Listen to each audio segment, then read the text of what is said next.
आप देख रहे हैं इंटरमीडिएट 12th बिहार बोर्ड से संबंधित है और इंग्लिश की जो परीक्षा होती है 100 मार्क्स का ये सिलेबस है और जो साइंस, आर्ट्स और कॉमर्स के विद्यार्थियों के लिए है।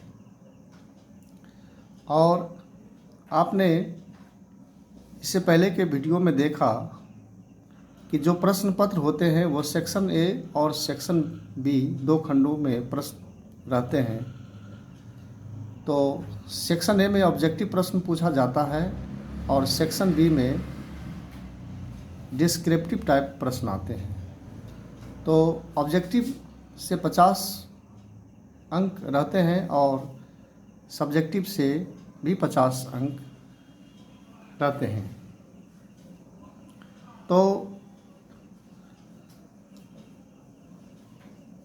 हम लोग यहाँ सेक्शन बी खंड बी के बारे में अध्ययन करके देखेंगे। पहले मैं आपको एक बार सिलेबस दिखा देता हूँ कंप्लीट रूप में। आप दाहिने तरफ सिलेबस को देख सकते हैं और जो बाएं तरफ का सिलेबस है इसके बारे में आपको आगे बताया गया है और इस तरह से ये सिलेबस यहाँ समाप्त हो जाता है। तो फिर मैं इसे ऊपर से दिखाऊंगा। तो आप यहाँ देख सकते हैं कि सेक्शन बी में सबसे पहला प्रश्न ऐसे या पैराग्राफ से संबंधित रहता है। ऐसे निबंध, पैराग्राफ अर्थात टिप्पणी, और यहाँ क्यू अर्थात क्वेश्चन दिया गया है। यह दिखाया गया है कि ऐसे से कितने प्रश्न रहते हैं। तो ऐसे से 4 प्रश्न रहता है और पैराग्राफ से 1 प्रश्न रहता है। तो इस दोनों में आंसर 1 का देना है और जिसे वर्ड्स लिखा हुआ है 150 से 200 शब्दों में इसे लिखना पड़ता है। तो इसमें चाहे आप ऐसे से उत्तर दें या पैराग्राफ से। तो मैं कह रहा था कि इतने शब्दों में लिखना पड़ता है और इसके लिए यहाँ मार्क्स दिया हुआ है। इस पर 8 अंक निर्धारित है। तो आपको जैसे सुविधा हो ऐसे से उत्तर दें या पैराग्राफ से। अब प्रश्न संख्या 2 है। ये एक्सप्लेन अर्थात एक्सप्लेनेशन पूछा जाता है। तो 2 एक्सप्लेनेशन है, 2 अलग अलग तरह के। एक प्रोज से संबंधित है और दूसरा पोइट्री से। अर्थात हमारे पाठ्य पुस्तक में जितने भी प्रोज से संबंधित हैं कहानियाँ, तो उनसे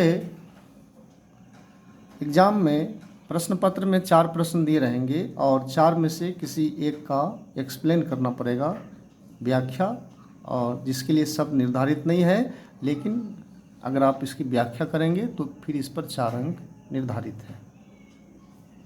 दूसरी तरफ जो एक्सप्लेन है फिर व्याख्या करना पड़ेगा पोइट्री से संबंधित, और जितनी सारी कविताएं हैं उन कविताओं के पंक्ति दिए रहेंगे और 4 ABCD करके ये प्रश्न आएंगे और जिनमें से किसी एक का आपको व्याख्या करना है इस पर भी शब्द निर्धारित नहीं है और इस पर भी 4 अंक आपको प्राप्त होंगे। अब 4 नंबर पे प्रश्न है लेटर और एप्लीकेशन।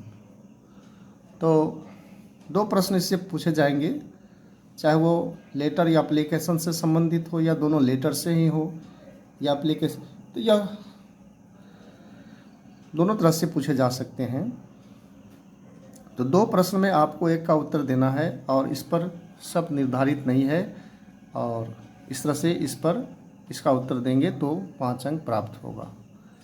अब हम लोग चलते हैं शॉर्ट क्वेश्चन आंसर की तरफ। आप देख सकते हैं 5 नंबर पे जो शॉर्ट क्वेश्चन है इसमें 10 प्रश्न पूछे जाते हैं और 10 प्रश्न में उत्तर 5 का देना है और 40-50 शब्दों में उत्तर लिखना है। इस तरह से 5 प्रश्न का उत्तर देंगे तो एक प्रश्न पर 2 मार्क रहेगा, तो इस तरह से 10 अंक प्राप्त होंगे। तो शॉर्ट क्वेश्चन की जहाँ तक बात है तो वो शॉर्ट क्वेश्चंस प्रोज, पोएट्री और स्टोरी ऑफ इंग्लिश, ये तीनों से प्रश्न पूछे जाते हैं। प्रोज से प्रायः 3 प्रश्न, पोएट्री से 4 और स्टोरी से 3 प्रश्न दिए रहते हैं। तो इनमें से आपको एनी 5 किसी 5 का उत्तर देना है और यह कोई दायरा इसका फिक्स नहीं है कि प्रोज से या कितने उत्तर दिए जाएंगे, पोएट्री से, स्टोरी से, ऐसा कुछ नहीं है। यहाँ लिखा हुआ है नो फिक्स, अर्थात मिलाकर के 10 प्रश्न है और आपको जैसे तैसे हो सिर्फ 5 प्रश्न का उत्तर देना है। आप चाहें तो प्रोज से ही 3 प्रश्न ले सकते हैं, पोएट्री से ही 4 ले सकते हैं। तो अपनी सुविधा और सरलता के हिसाब से आप प्रश्नों का उत्तर दें। अब मैं प्रश्न संख्या 6 के बारे में जानकारी दे रहा हूँ और ये आप 6 देख सकते हैं। तो प्रश्न संख्या 6 लॉन्ग टाइप क्वेश्चन है। इसमें कुल 6 प्रश्न पूछे जाते हैं जिसमें आंसर 3 का देना है और एनी 3 क्वेश्चंस लिखा हुआ आंसर 3 का और जो 100 या 120 शब्दों में देना पड़ेगा इसका उत्तर, और जिसे 3 प्रश्न बना लेंगे तो एक प्रश्न पे 5 मार्क है, तो इस तरह से 15 मार्क आ जाता है। तो ये जो लॉन्ग टाइप में 6 प्रश्न पूछे गए हैं तो उनमें किन किन चैप्टर्स से भाग से रहेगा आप देख सकते हैं। पोएट्री से, कविता से 3 प्रश्न और पूछे जाएंगे जिसमें 3 में से किसी एक का उत्तर देना है। और प्रोज से 3 प्रश्न दिए जाएंगे जिनमें एक का उत्तर देना है। स्टोरी ऑफ इंग्लिश से 3 प्रश्न और एक का उत्तर। और ये 4 नंबर पे देख सकते हैं प्रोज और राइटर्स। प्रोज के अंदर जितने कहानियाँ हैं, एसेज हैं, निबंध हैं, तो उनके अपने ऑथर्स हैं, लेखक हैं। तो उस टेबल ए बी को याद कर लें, तो वो टेबल इम्पोर्टेंट है। तो इस पर फिर उत्तर देंगे तो फिर 5 प्रश्न रहेंगे तो 5 का उत्तर दिया जाना है, देना पड़ेगा। और ये ट्रांसलेशन है। ट्रांसलेशन से आप देख सकते हैं कि 8 वाक्य पूछे जा रहे हैं और 8 में से 5 वाक्यों का अनुवाद अंग्रेजी में करना है। और फिर ये 6 नंबर पर प्रश्न है पोएट और पोएम, यानी कि जो कविताएं हैं और उनके जो कवि हैं, जो उनके नाम हैं, टेबल ए बी के रूप में उसे आप याद कर लें। यह प्रश्न टेबल के अंदर से ही पूछा जाता है, टेबल के माध्यम से। तो इस तरह से आप देख सकते हैं कि poetry, prose, story of English, prose, writers, translation और पोएट, पोएम, तो इतना में से आपको किसी 3 प्रश्न का उत्तर देना है।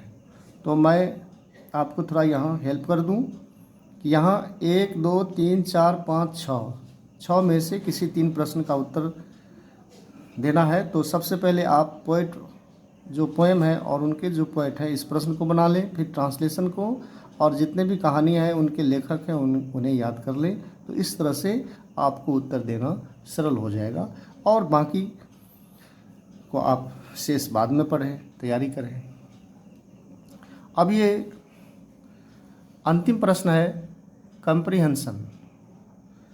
कंप्रीहेंशन आप पीछे कई परीक्षाओं में बना चुके हैं।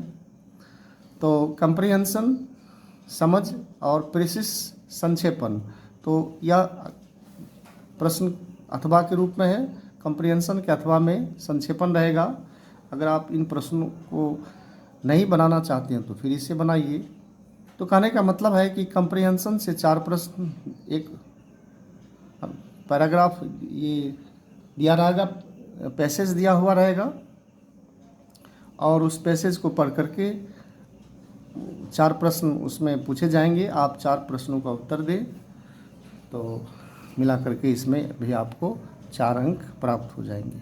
तो इस तरह से मैं इसे एक बार फिर से दिखा देता हूँ।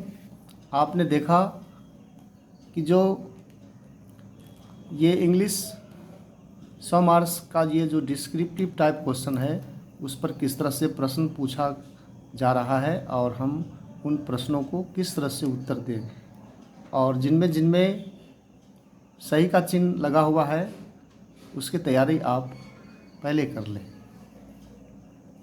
और बुक के बारे में भी जान लें कि जो बुक्स दिए गए हैं, रेनबो है, रेनबो 12 जो संबंधित है प्रोज और पोएट्री से, यह एक किताब है, और दूसरी किताब है स्टोरी ऑफ इंग्लिश, और फिर इंग्लिश ग्रामर है। यह अपनी हिसाब से आप पढ़ सकते हैं, सिर्फ इसके चैप्टर्स उसके अंदर होने चाहिए।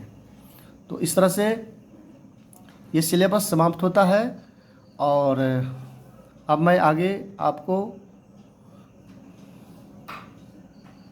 इसके कोर्स के बुक से और परिचय दे रहा हूँ कि कितने बुक हैं और उसके अंदर कौन कौन सी किस तरह से कहानी है, कविताएं हैं, लेख है, निबंध है, उपन्यास है वगैरह। तो इन सबों की चर्चा मैं फिर आगे के वीडियो में कर रहा हूँ। और इसी के साथ यह क्लास समाप्त होता है।